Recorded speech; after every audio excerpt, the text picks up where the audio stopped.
What's up? How y'all doing out there? I'm back. Yours truly, the one and only Paul Pickett, host of the Paul Pickett podcast. This is episode 137. We're going to keep it rolling. Try to get to that 200 mark, you know what I'm saying, and drop another press release. Every 100 episodes, we're putting out that press release. You know how I do. Um, go over a few things today. First, we're going to pull up some NBA playoff games. Then I'm going to get into last night's NFL draft. Not much to talk about. Really just go over pretty much what team picked who and whatnot. And I think I want to talk about the Elon Musk and Twitter thing. And yeah, that's that. So first thing first, all the games last night for the NBA were elimination games. Philly beat Toronto 132 to 97. I'm going to pull up that box score.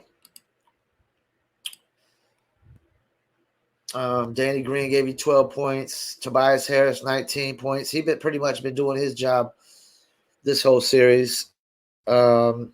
33 from Joel Embiid, 25 from Tyrese Maxey, 22 from James Harden.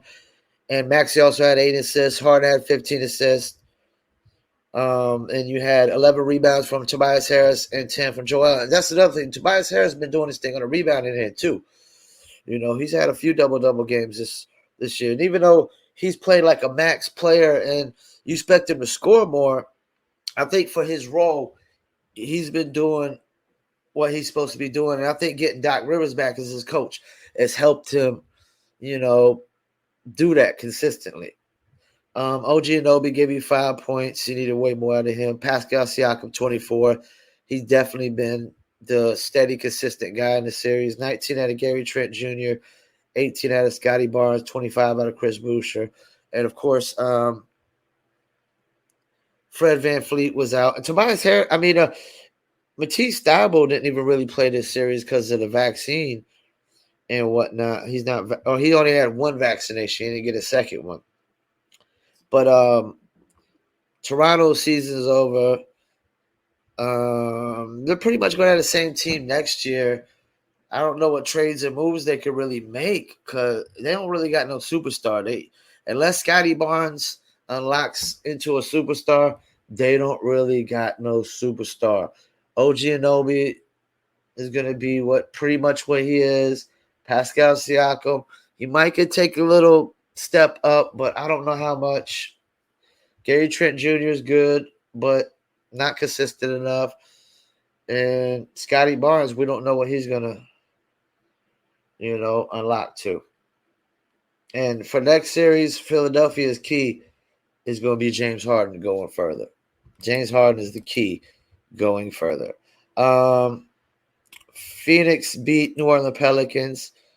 CP3, the point guard, Chris Paul.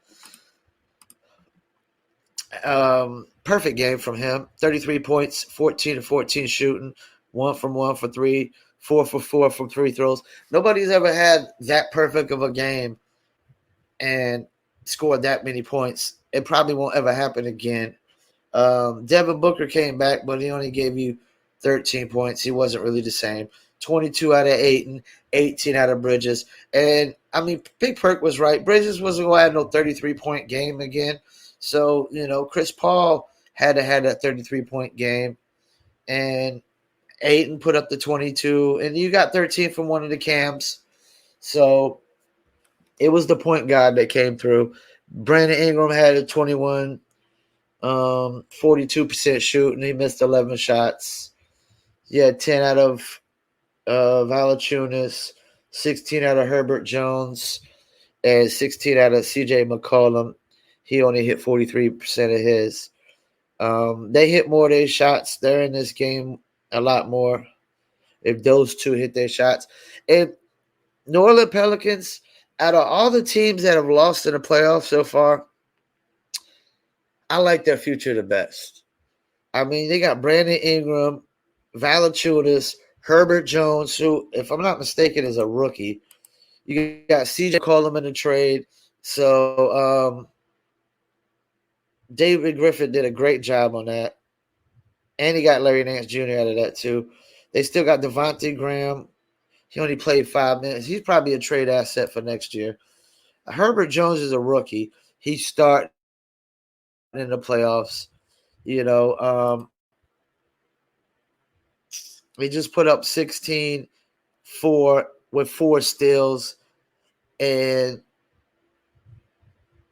4 rebounds. That's pretty good for a rookie in the playoffs. They get Zion back, man. I mean, they're good to go, yo. And they got that Jose Alvarado kid. I mean, they're good to go. Trade Devontae Graham for something. Maybe for a draft pick. I don't know. For another player. Maybe another power forward or a backup small forward. I don't know. I like the Pelicans' future, and Zion should like that. If Zion ain't looking at the Pelicans right now, say Brandon Ingram, Valanciunas, Herbert Jones, C.J. McCollum, Jackson Hayes, Jose Alvarado, Larry Nance Jr., and we trade Devontae Graham for something, we got a nice squad, man. I mean, what the hell? He's just a very selfish individual. All right, let's get into Dallas beats Utah. So all the teams were elimination, and all the teams that were up for elimination got eliminated. All the teams did their job in elimination last night. You got 18 from Dorian Finney-Smith, 24 from Jalen Brunson, 24 from Luka, even though Brunson was a negative 16. I mean, they still put up 20. If 2 players put up 24, 25 apiece, and then you get an 18 and a 19 from Spencer Dinwiddie, you always got a chance of winning. That's 4 players that scored 18 or more, man. You always got a chance of winning an NBA game. You got 7 out of Maxi Kleber and 6 rebounds and 3 assists. Luka had 2 steals. Jalen Brunson had 2 steals. Spencer Dinwiddie had 2 steals. 6 steals between the 3 top scorers. Dorian Finney-Smith also gave you 10 rebounds and 5 assists. So, yeah, man, he earned his money last night. And he's really a defensive guy, you know, and who doesn't seem to just do things out of his character. Reggie Bullock, I expected more out of him. He's a Carolina boy. I expected so much more about him. But Utah Jazz, let's talk about them. I mean, Gobert's got to go. I'm getting rid of Mike Conley. I would keep Bojan Bogdanovic and Donovan Mitchell and Jordan Clarkson. That's it. Everybody else is expendable as far as I'm concerned. I mean, Eric Pascal from the Warriors, he ain't showing much. He only played 3 minutes. That's why the Warriors moved on for him. Jordan Clarkson is one of the best bit scorers in the league. He's like the new Lou Williams right now. But Mike Conley, for what he's getting paid, he ain't giving you enough. You got 11 points, 8 assists, and 4 rebounds out of him. 1 block, 1 steal. I mean, ooh. You need about 10 more points. Rudy Gobert is a defensive liability. I mean, not defensive liability, offensive liability. Well, actually, he was a defensive liability in this series, and he's an offensive liability because he can't get out to those corner threes. Utah, I mean, they might have to tear it all down, man. Utah might have to. I've never seen. Can I think about this? Let me think about this. 42 years old. Have I ever seen Utah rebuild? Go in a rebuild phase. They always seem to draft well. Even after the John Stockton and Karl Malone, when they had Darren Williams and whoever they had then, you still had the same coach for a little while, and they were pretty good then. And even when Darren Williams, they got rid of him, they never really took a major dive. I mean, I've never seen Utah take a major dive. I can't think of it ever taking a major dive. They've always been a very consistent franchise. They've always been a make the playoffs franchise. They always have. Maybe not as consistent as the Spurs were. Maybe they were like consistent as the Spurs, but a level down. Like not making the playoffs. All right, let's get to these standings. So look at these standings so I can see who's playing who. It's going like the East is going to be. Oh man. So we got Phoenix and Dallas. This series is going to be determined on how healthy Devin Booker is. You don't have a healthy Devin Booker, I got to go with Dallas in the series. Because even though Ayton can score, Booker can score, Chris Paul can score. Chris Paul's never really looking to score first. He did last night because he knew Booker was hurt. You couldn't really rely on Bridges to give you another 30-point game. Ayton ain't the guy you need to take you to the promised land. He's your third best at best. But when I look at Dallas, okay, without Booker, if Booker's not healthy, you got Dinwiddie, Brunson, and Luka that can all put up 25 every single night in this series. They could put up 75 just between those three or more. 75 to 80, maybe 90 points. I could see a series where a game where Luka puts up a 30, Brunson puts up 25, and whatchamacallit puts up like 20. You know, that's 75 easy right there. You know, and maybe Luka puts up a 40 piece and Brunson 25 and whatchamacallit 22. You don't know, man. This is going to be a tough one for Phoenix because Luka is probably first team All NBA this year. Dallas was literally a fourth seed without him having another All-Star. I mean, come on, man. He had no other legit All-Star. I mean, Brunson is good, but I don't know if he's All-Star yet. He's got to do it all season long. So that's going to be interesting. Booker is not healthy, man. Dallas wins this series. Now, we still got Memphis, and Memphis leads the series 3-2. I got Memphis finishing that series up, which I think is tonight. It's the last game tonight for the first round. I got Memphis, and if Minnesota wins this game, oh man, that could be scary. Either way, whoever Golden State plays, like this is the thing. Golden State plays Minnesota, it's a sweep. If Golden State plays Memphis, it's a dogfight. That's the thing. Whoever wins this series, that's why Memphis got to win it tonight. Memphis got to win it tonight because if they don't win it tonight, it's going to be scary. It's going to be scary. And then they'll have to play a whole nother game where Warriors will just be rested even more. The Warriors will just be rested even more, you know, which is good for them because Curry can get a little bit more rest. Make sure Draymond's still healthy, Clay. Yeah, man, because you know how the playoffs is. The East, you got Miami and Philly. The key to this is James Harden.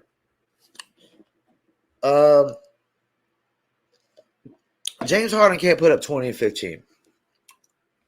We need like 25 and 10 James Harden. 25 and 10. 25 and 10 James Harden. 25 and 15. But he got to have 25. He got to average about 25 points a game. Or you need Maxey to offset it where Maxey's got to put up some 23, 25 pieces as well. You need Joel to be Joel. And that's the thing. Bam Adebayo isn't going to be able to he's a North Carolinian too. Much love to Bam. He's not going to be able to do what he wants to do. with Joel. He's not going to be able to switch. They're not going to be like Miami Heat's known for just dudes will switch and guard the next man. He's not going to be able to do that. He's going to have to stay on the bead the whole time. It's going to be a tricky series because, Miami's undermatched when it comes inside, but they do got some dogs, man. They do got some dogs. James Harden is the key. James Harden is the key. Milwaukee and Boston, another good series. And Chris Middleton's hurt. So Boston has to take advantage of Chris Middleton being out. I'm not an NBA expert. Could I think of a game plan that if I'm Boston with Chris Middleton out, I'm double teaming Giannis and I'm making all the other guys. I'm making Grayson Allen, Bobby Portis, Brook Lopez, and Drew Holiday. I'm making those guys have to beat me. And I don't think those guys can. When I look at Marcus Smart, Jaylen Brown, Jason Tatum, Robert Williams, Grant Williams, Al Horford, Daniel Tice, I don't see those guys beating those. For Boston, I'm double teaming Giannis. I'm trying to make them shoot jumpers. Make them only shoot jumpers. I'm double teaming them. If he not letting him try the basket, try to double team him. Make him kick out to somebody. Let those guys try to hit wide open shots and wide open threes. Boston could win this series. With Chris Middleton hurt, Boston could win the series. Chris Middleton probably isn't coming back for this whole series, they say. And that's the thing with sports. You can't make excuses. If somebody gets hurt, they get hurt, man. And that's part of the game. That's the nature of the game. It's the nature of the business. Look at Toronto. Toronto doesn't win their championship if Durant and, don't get hurt. But Klay Thompson, but it's the nature of the business, man. Let me get into some NFL, but before I do, don't forget that the video version of this podcast goes to YouTube, Facebook, Instagram, Rumble, and also I would take the video version of this podcast and I stream it live on 3 of my Twitter accounts, which is usually Twitter at Paul P Podcast. You see it up there. Then Twitter at Paul W Pickett and Twitter at Promo Palace LLC. And sometimes Twitter at Indy Castle and Twitter at My Urban Obsessions.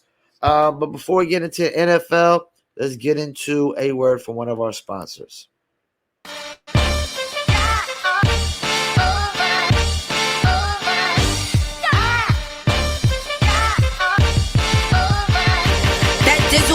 Joke got me addicted, ain't no coke. Let's just have a toast. Anybody want some smoke? Cause it's up, I be dizzled up. Catch me sipping with my double cup. Can't just have one, you gotta double up. You pour it, gotta watch it bubble up. I ain't gon' lie, I cannot get enough. When Callie said I need another one, gon' have you coming back for more. But go get it while it's hot, before it be sold out in your stores. That dizzle.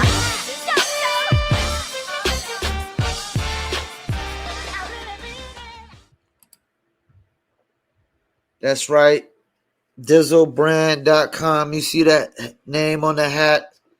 You see the name on the shirt. Check them out. Dizzlebrand.com. You can also buy the merch. Go to the Dizzlebrand merch store. Get the hats, the t-shirts, the hoodies. Also, if you'd like to buy your very own bottle of Dizzlebrand, mixture of agave tequila, cognac, and orange liquor mango mix, go to Dizzlebrand.com. Click on our locations, click on one of the top 3 links, and you can order your very own brand bottle of Dizzle Brand Premium Luxury Liqueur. Make sure you're 21 and over. Shipping and handling is included. And get your very own bottle of Dizzle brand, get your merch, whatever. Definitely buy the merch as well. We appreciate when people promote that Dizzle brand. And I also help Dizzle run their Facebook fan page and their Facebook profile, and the Dizzle brand TikTok as well. And Dizzle brand is also a Black-owned business based out of Southern California, based out of Los Angeles area, California. And that was Mike Dizzle, as you saw in the video, holding up the Dizzle. Check him out, DizzleBrand.com. I'm getting into this NFL. We got the let me pull up Bucky Brooks pick analyst for round one, because he's got all the picks broke down. It wasn't really a splashy draft, man. I mean, I don't watch a lot of college football, but I watch these analysts, and I'm not hearing nobody say any name that's a game changer. I'm really excited to see what Kenny Pickett does.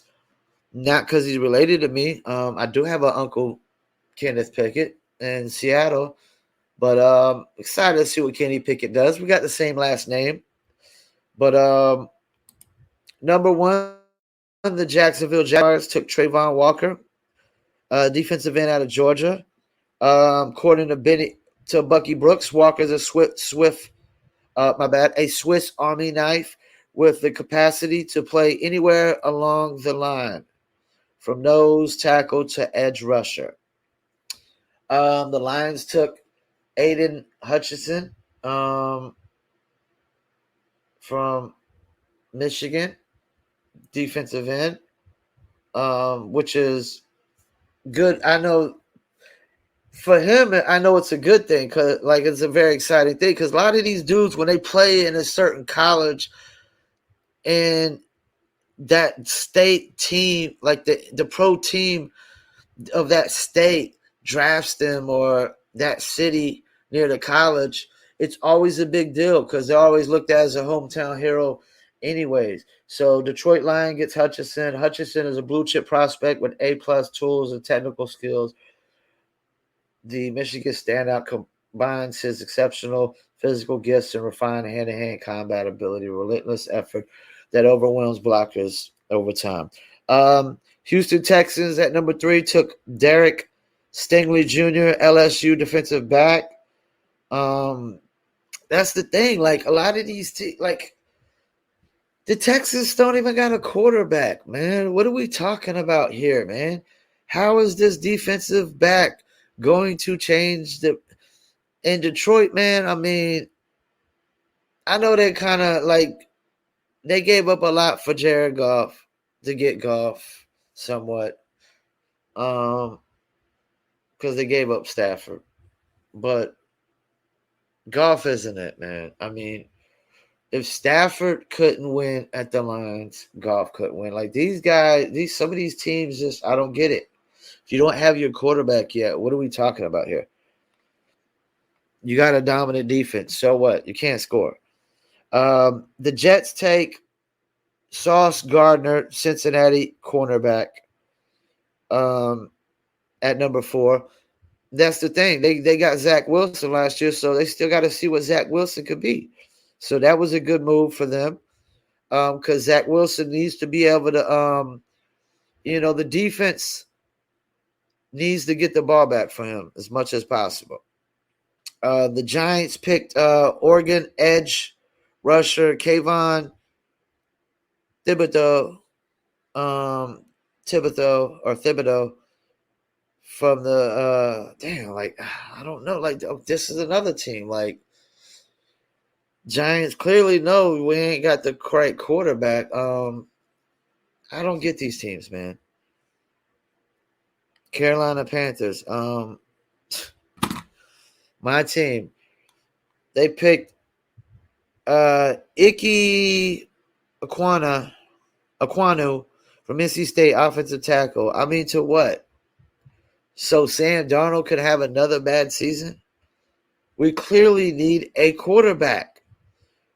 Ever since Cam Newton, we got rid of Cam Newton, and we've been nothing. We just plummeting, man. New York Giants had another pick at 7. They picked offensive tackle this time. Oh, my bad. Yeah, offensive tackle from Alabama, Evan Neal. Um, once again, who's the quarterback? I mean, Saquon Barkley can't stay healthy. I don't get it. I don't get what the Giants are doing. Falcons, Drake London, wide receiver. From at number 8 from USC. I think this makes sense for them. Because they trade away Matt Ryan. I think they know that getting they got Marcus Mariota at quarterback, but I think it's like a 1-year contract, maybe 2-year. They know he's just like a stabilizer for 1 year. They'll probably not even make the playoffs with him. They lost Julio Jones 2 years ago. Calvin Ridley did what he did. Yeah, they need a wide receiver. They'll probably be drafting quarterback next year because a lot of none of these quarterbacks were apparently good enough to go as high as 8. Number 9, Seahawks take Charles Cross, Mississippi State offensive tackle. Once again, they have no quarterback. I mean, you can have all the offensive tackles in the world, but I don't even know they even got a running back. Like, this draft is just so.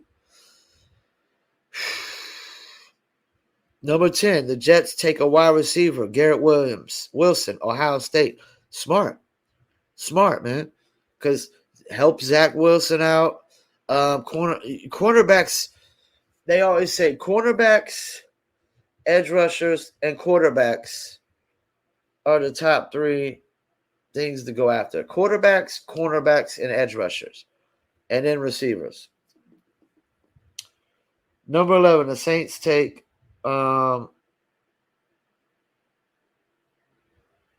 I guess it was a trade from the Commanders. They take Ohio State wide receiver Chris, another Ohio State. Wow, 2 back-to-back Ohio State receivers. Chris Olave, I guess that's how you pronounce it. And if I pronounce it wrong, excuse me, guys. But so the Saints take a receiver. I guess it's straight.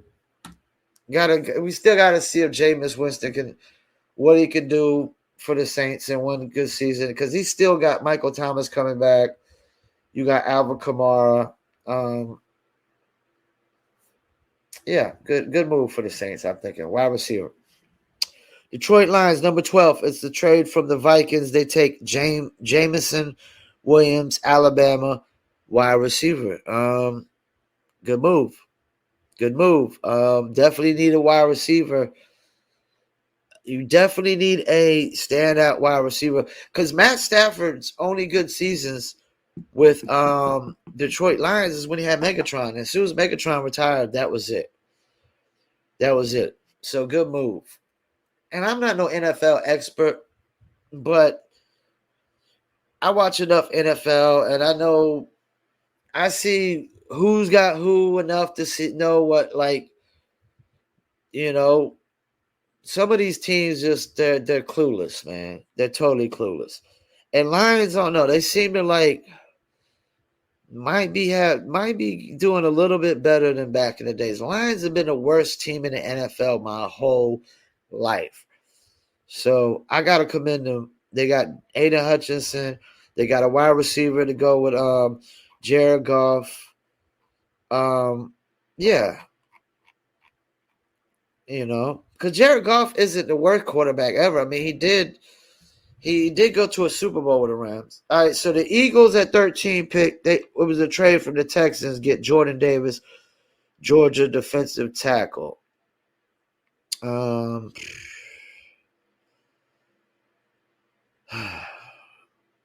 guess, yeah, defense, because if I'm not mistaken, the Eagles just traded for Um,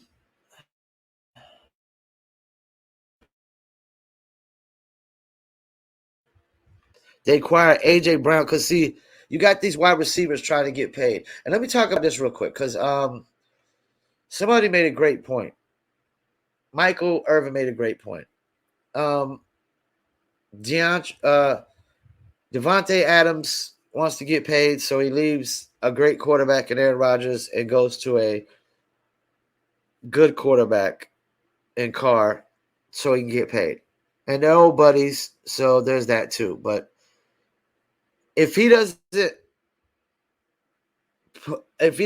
perform up to this contract, then Green Bay looks like the right team, the team that was right in this whole.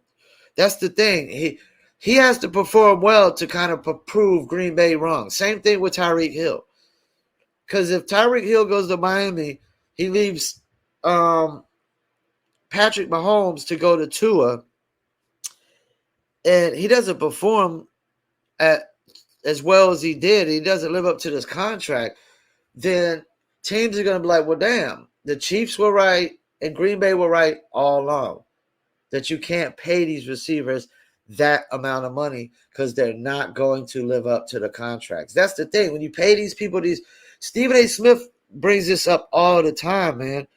Like, you got to live up to these contracts. So AJ Brown to the Eagles, they got their receiver. They're going to pay him $25 million a year, if I'm not mistaken. Yeah, so them going for defense is good because they drafted the quarterback from the wide receiver from Alabama last year, and he had a pretty good year, you know.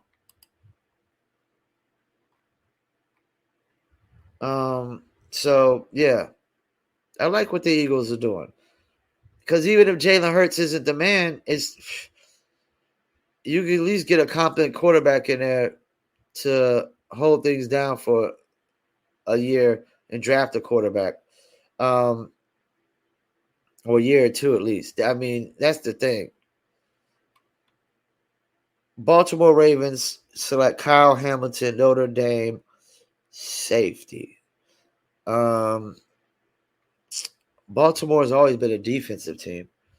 Always been a defensive team. So I can't really argue with anything when they take it anybody defensive. They've always been built on defense first and running. And they got Lamar Jackson, which is pretty much a running quarterback. He's not a pocket passer quarterback. So there's that. Houston Texans from the Eagles trade via the Eagles. They check Keon Green, Texas A&M offensive lineman. Once again, they got no quarterback. Maybe they'll draft one next year because I don't think the Texans are going to do anything this year. They got rid of Deshaun Watson, and there's that. Commanders trade from the Saints. They take Jahan Dotson, Penn State wide receiver. Smart. You got to make sure Carson Wentz has weapons if you want it to work. He's in an easier division now with just the Cowboys and the Eagles just beefed up, and you got Cowboys, Eagles, and Giants. It's really a lot easier division for him than the one he was just in. Chargers selected 17 Zion Johnson, Boston College offensive lineman. Smart. I don't know how good he is, but smart. Justin Herbert, you got to protect him. Got to make sure he's safe. And it's going to be a dogfight this year. So many good quarterbacks in the AFC. And Tennessee, the trade from the Eagles, they selected Treylon Burks, Arkansas. So they select a wide receiver. And that's the thing. That's what a lot of teams are going to do. They're not going to, if they feel like they already got their quarterback and he's a good enough quarterback, they're not going to pay their wide receiver a shit ton of money, when they could just get a wide receiver in the draft that can possibly be just as good or better. Because wide receivers, man, you can get them in the second and third round and they break out. So I think on Tennessee's move, it might be smart.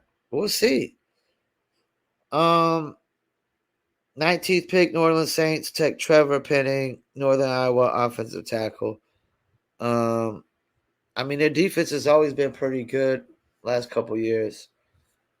Um, they gotta make sure Jameis Winston is successful. I mean, if Jameis Winston they can't win games this year with Michael Thomas coming back, Alvin Kamara, and the wide receiver they just drafted. What was his name? Ohio State's Chris Olave, or Olav. I mean, I don't know what to tell you. You got to move on from Jameis Winston.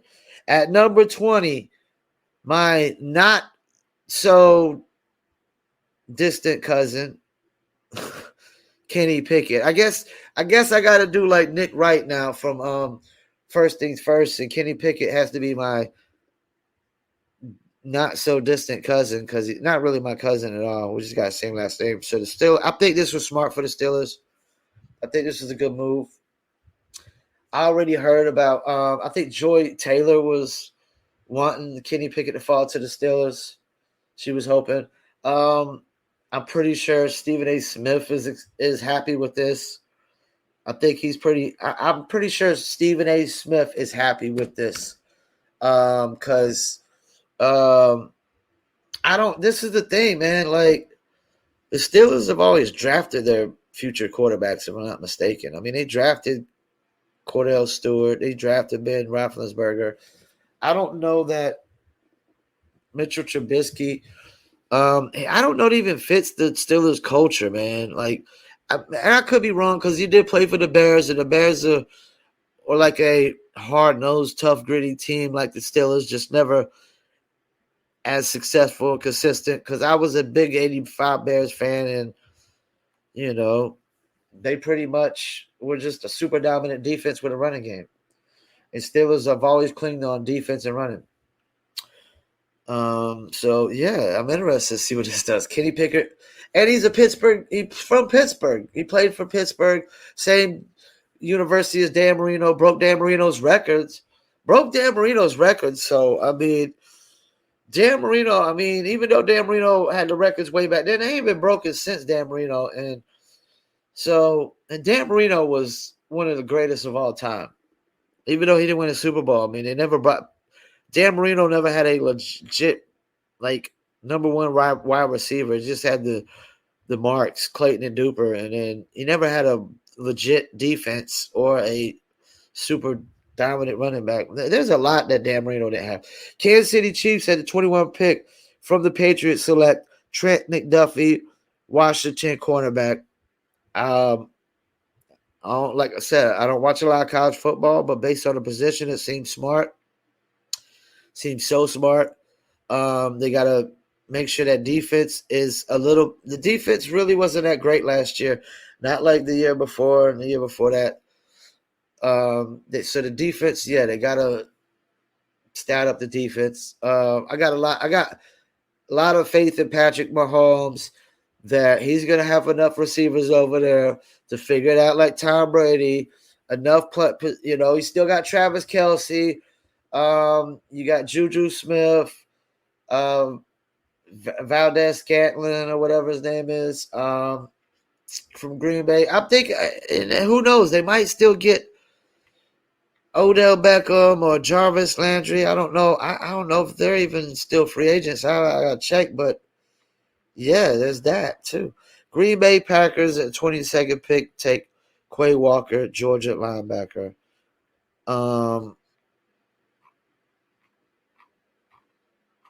confused. I'm confused with that. I'm so confused with that. Like, this might have been the time when you had to pick a wide receiver number one in the first round for Aaron Rodgers. He's never had a first round wide receiver selection ever.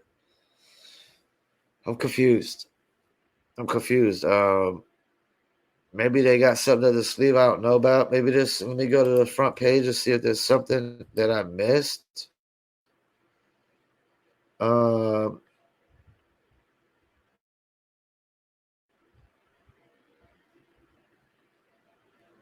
I'm not really seeing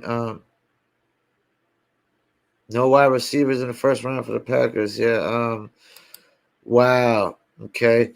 So the Buffalo Bills at 23 select a cornerback from Florida. Makes all the sense in the world. They got all they need on offense. They got all they need on offense. They shouldn't need more on offense at all. 24 pick Cowboys select Tulsa offensive tackle Tyler Smith.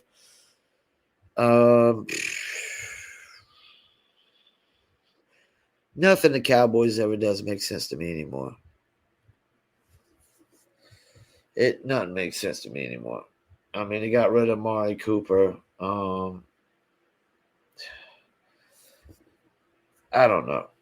It's the Cowboys. 25th pick, the Ravens from the Bills select center Tyler Linderbaum. Makes sense. Makes sense to me. They're a running team on offense. Jackson isn't really a pocket passer yet. And as he's learning to become a pocket passer, you definitely need more protection. You need guys that can help open up the run. To me, it makes sense. Ravens has always been on defense and running, and that quarterback is, but he's not a pocket passer. Quarterback, you got to keep him protected. And he was hurt last year. Jets trade for the Titans, select Jermaine Johnson, second from Florida State defensive end. I mean, I really can't complain. Really can't complain. Seems like a good move. Seems like a good move for the Jets. I mean, the Jets, and that's the thing. You never know. I'm just going off the position. I'm not going off of how good these players are because I really don't know. But Jets I don't know. They got to get it together. 27 pick for the Buccaneers. Jacksonville Jaguars select Devin Lloyd, Utah linebacker. Yeah, because you got to see what Trevor Lawrence is going to be. I still think he can be a good quarterback. I think he had a unfair situation last year. You had to deal with the Tim Tebow. You had to deal with the coaching situation, Urban Meyer situation. His running back, which was from Clemson, like him, the rookie running back from Clemson, got hurt. Travis, I think his name is Travis something. He got hurt, so he's coming back. So there's that because they got their familiarity. Yeah. So I don't think he and then the pressure of being a rookie, man. He was in a really unfair situation. 28 pick Green Bay selects Georgia defensive lineman Devontae Wise. So they select two defensive guys. I guess they're putting their faith in Aaron Rodgers. That Aaron Rodgers he's so good at whatever he has, he'll figure it out. They need to get they still need to bring in like a Jarvis Landry or a Odell Beckham or something if they can. New England Patriots from the Chiefs trade.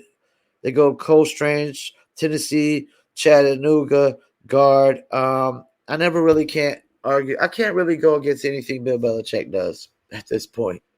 I really can't. Look what he did last year as a coach. Yeah, crazy. Once again, Chiefs, number 30. They go George Kalaftis, Purdue, edge rusher. Makes all the sense. That makes all the sense. Defense for them. They picked up some receivers. They picked up two receivers to replace Tyreek Hill. They still got Travis Kelce. They still got the running back who's young. Yeah. Cincinnati Bengals, 31st pick, Michigan, defensive back, Daxton Hill. Makes sense to me. Once again, I'm not an expert, but based on what the Bengals were last year, they didn't really have. That's the thing. They had I think they got some. offensive linemen in free agency. Uh, the defense was good, but they weren't like great, super dominant defense. They just played well at the right time. So yeah, I think it makes all the sense in the world. You know, Joe Burrow and oh boy's gonna probably have another awesome season. They got a good running back. Yeah, man, I like this for the Bengals. I like this. Vikings from the Lions trade Lewis Cannell, Georgia safety. I think the Vikings are going to be. I think this might be a good move for the Vikings. I don't know how good of a position, how good a player he is, but I'm going off the position because the Vikings clearly should be better this year with Justin Jefferson, Kirk Cousins, and Dalvin Cook. They should have a lot better season this year. A lot better season this year, and that's all the picks in the first round. But like when you go over these names, like I've listened to all these announcers and these debaters and these analysts, and none of these guys is really seeming like they're going to be a super difference maker for any of these teams. Like if I had to say anybody might have picked some difference makers for them right now to help them win right now, really win right now, I'm going to say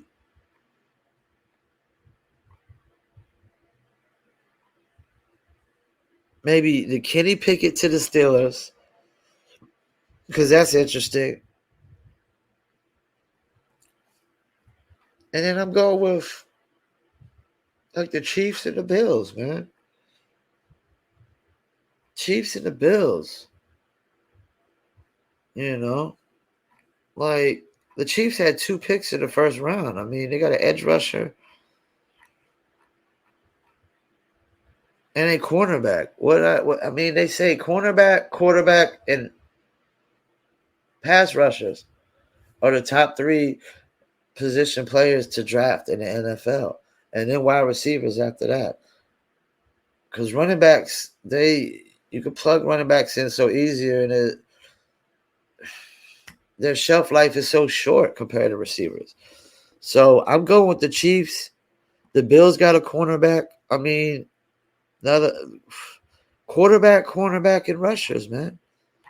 First round, I'm going with the Bills and the Chiefs. Have probably the only teams that might have picked players that just really make a difference, and then the Steelers. Because I'm interested to see where Kenny Pickett goes. But I'm not seeing no other.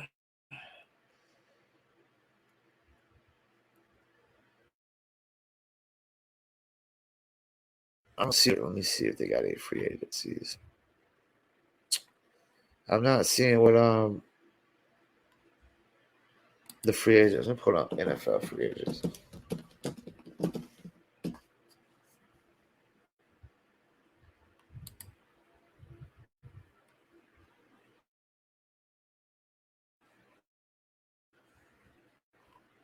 I mean, you got Tyrann Matthew still available. Odell Beckham Jr. still available.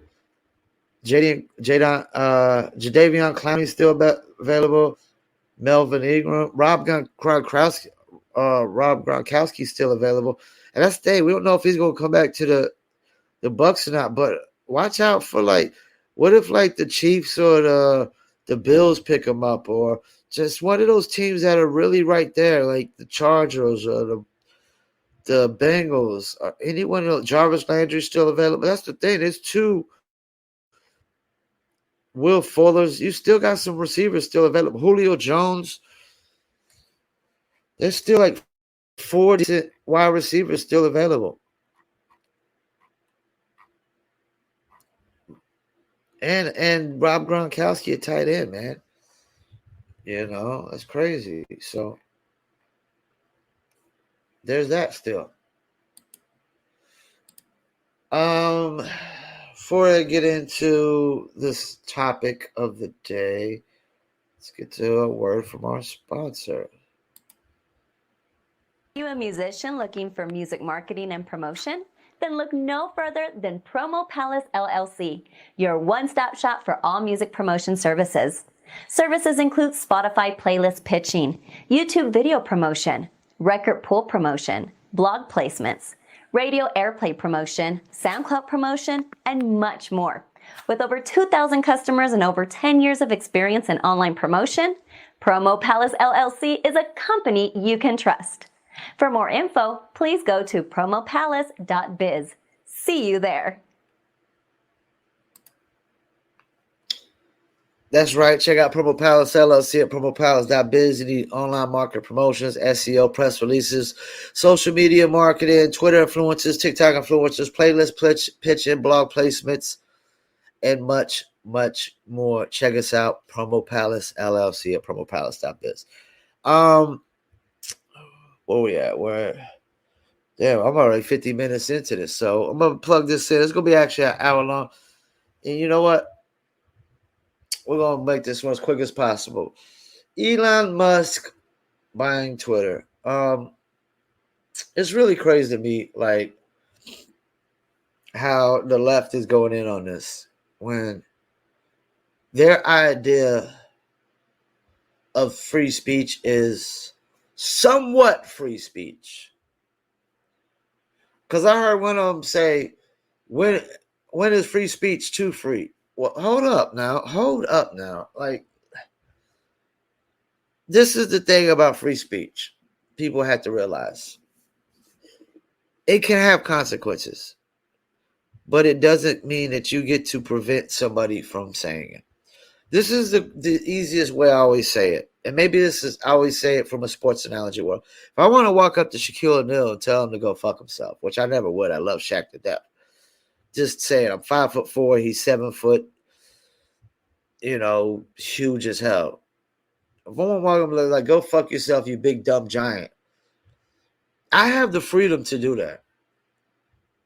Now, there's consequences. Like, he could backslap me and be like, be gone, peasant. And I could go flying, across the damn room. But there should be nobody on this planet that gets to dictate any words that come out my mouth, the next person's mouth, the next man's mouth, woman's mouth, transgender's mouth, even non-binary people. Like, I don't agree with anything non-binary people say. But I don't think that they should be prevented from saying it, that somebody should stop them from saying it. If people want to say things that are delusional and not reality, that's on them.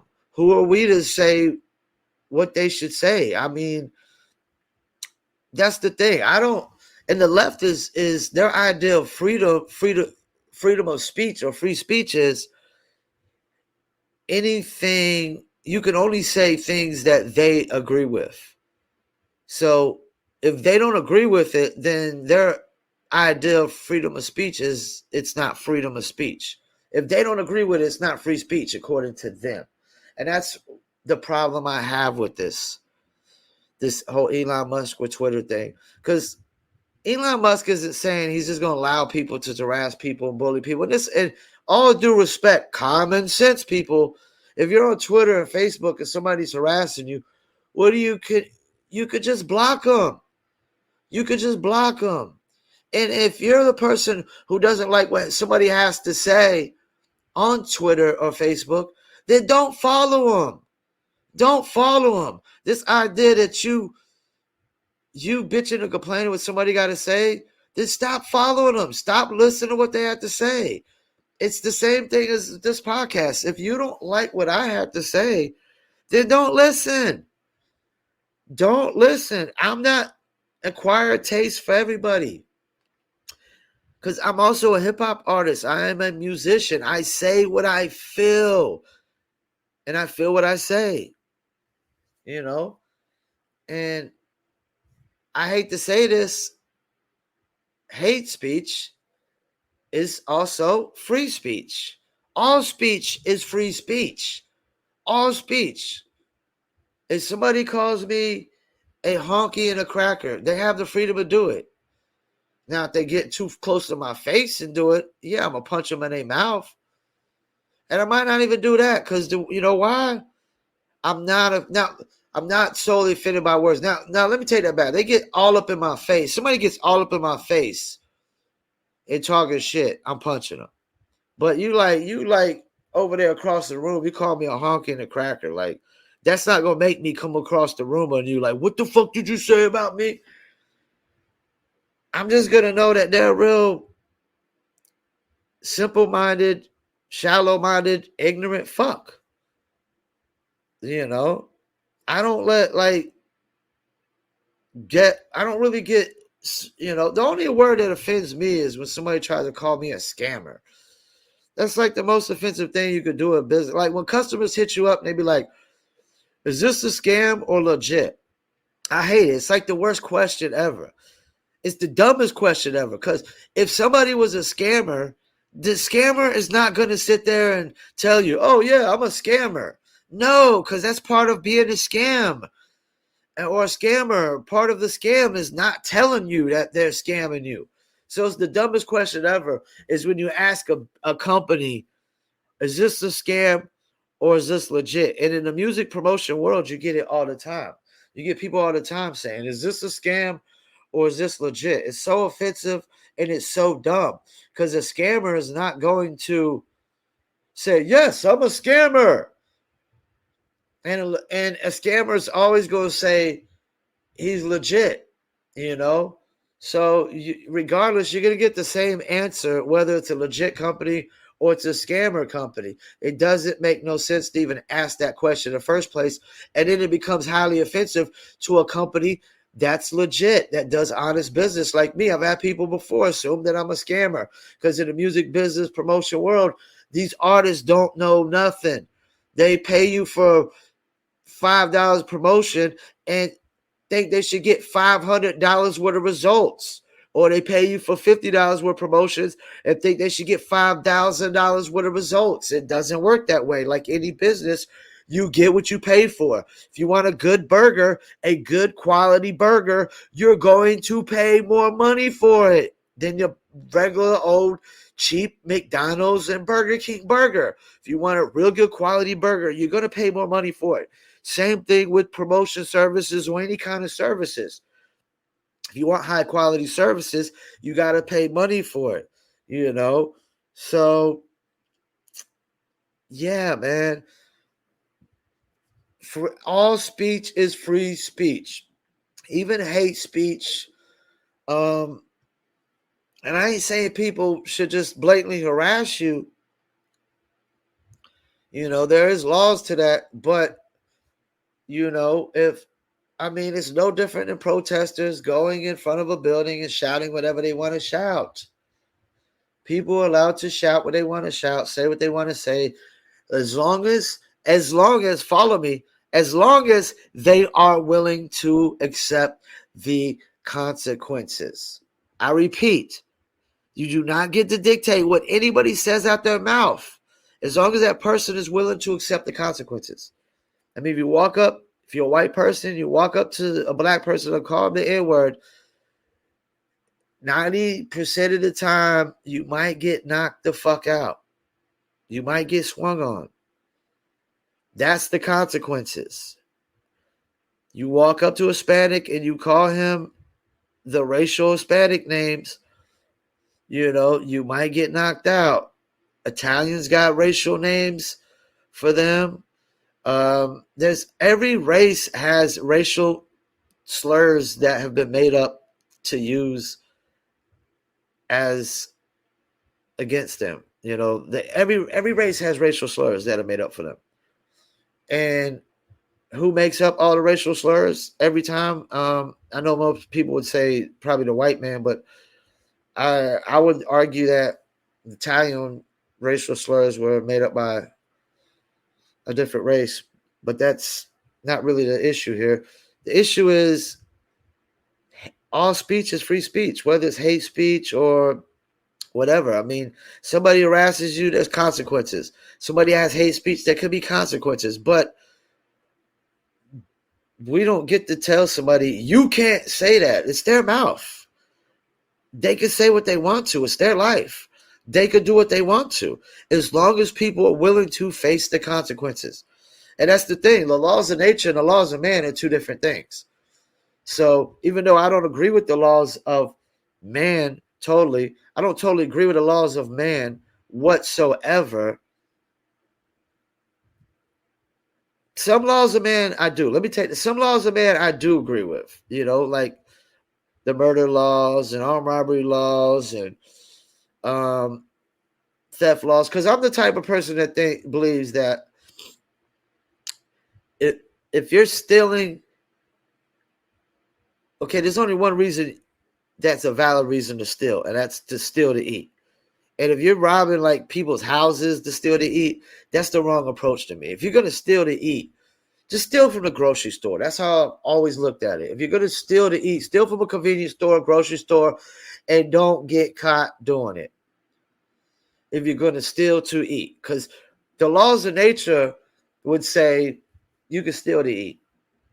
And the laws of nature would say you could kill to eat too. If your hunger and your survival depends on it, the laws of nature is really don't align with the laws of man whatsoever, And that's another thing. And the laws of nature, once again, all speech is free speech in the laws of nature. You just got to be willing to face the consequences. This is the laws of man that try to dictate every aspect of our life. They want to dictate who you pray to, what you think, what kind of views you have. At some countries, they dictated what you wear. When women had to cover their faces up and stuff like that. You had some country got to wear a turban, I think. You got to follow the exact religion of everybody else. That's the thing. Mankind is always trying to dictate other aspects of mankind's life. And who the hell is mankind to dictate? Nobody gets to dictate really any aspect of any one person's life as far as I'm concerned. Everybody dictates their lives. It's your life. It's your choice. But under the laws of man, there's consequences, and we just have to be willing to accept the consequences of any of our actions, of any of our choices, of any mistakes that we make. And you got to make mistakes to learn from them. If you don't make mistakes in life, how do you know that it's a mistake? You don't until you make them. But this Elon Musk thing, it just goes to show me that I can never be a Democrat and never side with Democrats because they clearly don't want but a one view speech, a one mindset speech, a one view mentality and outlook, period. And they're not willing to sit at the table and have a civil debate or civil disagreements. That's one thing I will say. I'm not a Republican either, but the right is more willing to sit down at the table and debate the issues in a civil discourse manner. The left is automatically like, screw your whatever you have to say. You can never change my mind. My mind is totally made up, even if it's not even reality and it's make-believe and fairy tales, imaginary, made-up, bogus bullshit, which I would never, ever go with. I would never go with make-believe, imaginary, fairy tales, made-up bullshit like non-binary. This is my whole problem with non-binary people. At least transgenders are selecting, they're either transgender males or transgender females. They at least understand the idea that you're male or female. You're not neither. And I talked to my neighbor the other day who's he's gay, and we have a very civil conversation about this. And I told him in my mind that gay people are not in the same boat as transgenders and non-binaries. And he says he doesn't put himself in that boat either. He agreed with me that they're not in the same boat, that being gay is an attraction to a physical, mental, emotional, or physical, mental, or emotional attraction to the same sex. One of those has to be in the mix. You have to be either physically attracted, mentally attracted, or emotionally attracted to the same sex. Because all those pretty lined up into the same, because emotional and mental attractions lead to physical attractions anyways.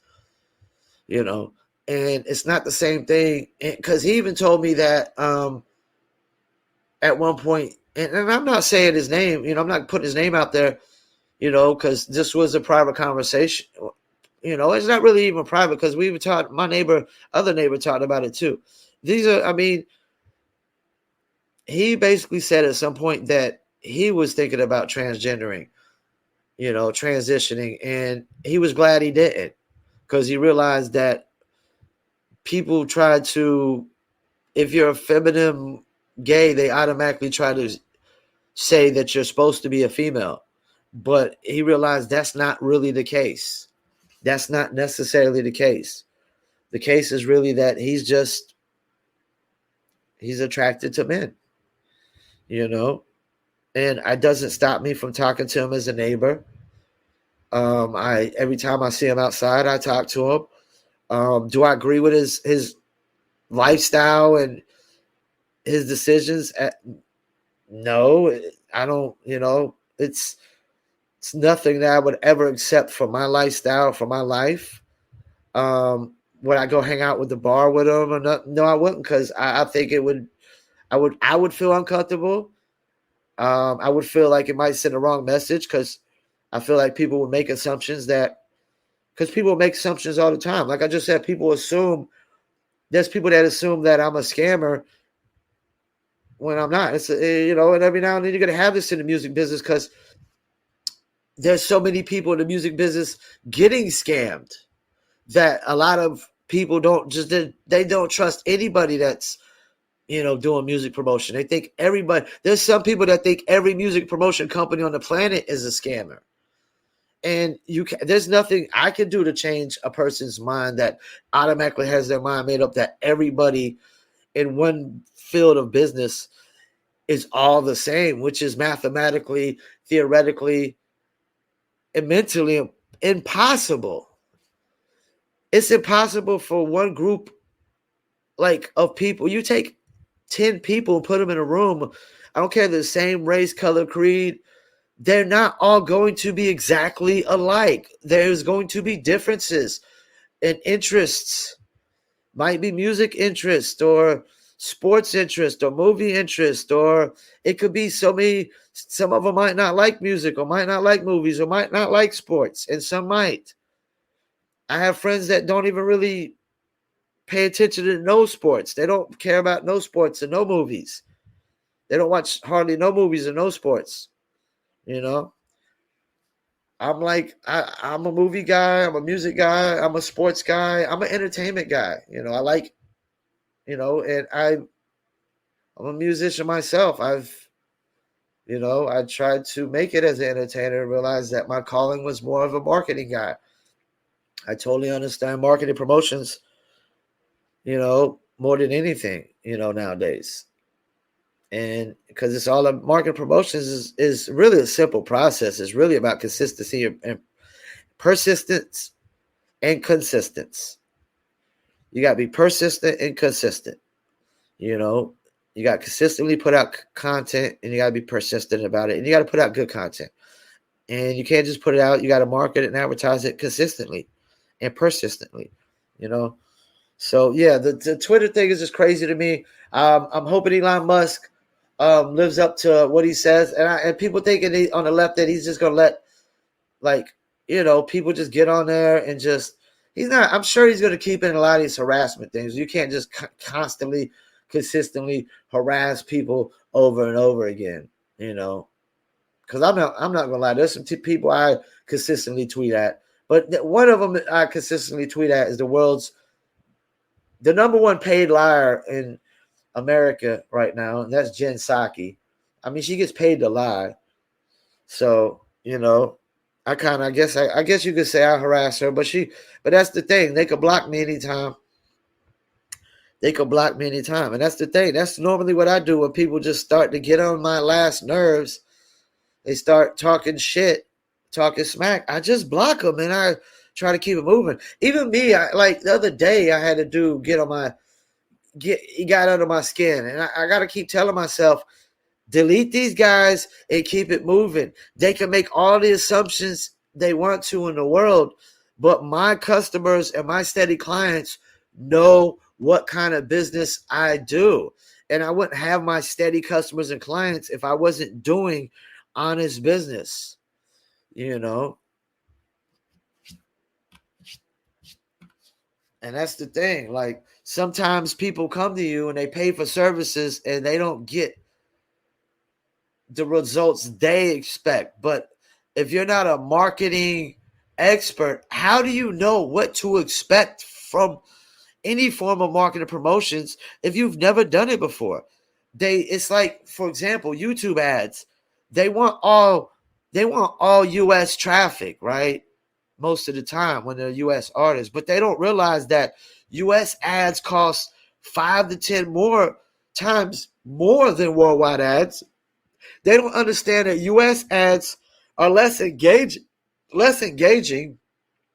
People in the United States engage way less on social media than countries like the Philippines or India. If you want the most engagement out of your social media, you go for countries like Philippines and India and Brazil, and you go for countries that really, really engage. These people are engaging like crazy. When I run Facebook ads, if I want to get mainly engagement, just engagement, I'm going for the most engaging countries. And I can tell you, United States is at the bottom of the list. So they act like they're freaking experts and don't know nothing about the music business. And that's why sometimes they make assumptions about your character. And people are always going to make assumptions about your character when they don't personally know you. You know, I've said this before. I've told my friends this numerous of times. I've said this before on podcasts. I've cried over movies before. I can't be all that of an awful scumbag of a human being if I cry over movies. And I take all my clients' budget serious. I try to get the best results out of whatever you give. Even if you give me, the smallest budget possible, I'm trying to get the best results possible that I can possibly get. And I could go over a whole video breaking down marketing promotions, and then you'll really understand, like, hey, this guy, he gets it. He understands this business. He's not no scammer just trying to take people's money. If that was the case, I'd be living a hell of a lot nicer. A hell of a lot nicer. But I wouldn't be paying a ton of people to help me promote my clients. I'd just be taking the money and not doing nothing if I was a scammer. Because that's what scammers do. But people are always going to assume things, just like the left assuming things about Elon Musk, making assumptions. He's a white supremacist and this, that, and the third. They always make assumptions about your character and never met you a day in their life, never hung out with you a day in their life. One time, one bit, one bit. So yeah, there's that. And we went 1 hour and 14 minutes into this podcast. I want to thank y'all for tuning in. We're gonna go ahead and end it with a Paul Pickett podcast commercial, and we're gonna be out.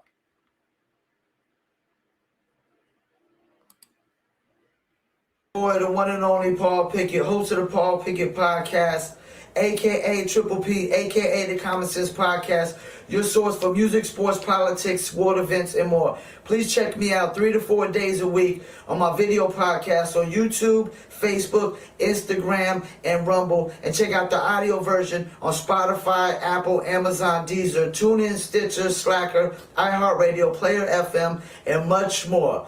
Peace. See you there. You heard it from the horse's mouth. Paul Pickett Podcast, episode 137. To anybody that watches my podcast and tune in, thank you. Leave the like, the comment, subscribe, all that good stuff. All engagement is good engagement. Even if you want to get on there and shit talk me, I'm not going to sit there and get mad, or whatnot. I might reply, but I'm not going to sit there and delete it or nothing like that. All engagement is good engagement. I don't expect everybody to love me. And because I saw, what was it the other day? Who said it? Diamond Dallas Page is a wrestler. Why all the wrestlers want to be the villains, the heel, as they call them, the villains? Because it's easier to be hated than it is to be loved. It's easier to be hated than it is to love. Peace, and I'm out. Paul Pickett Podcast.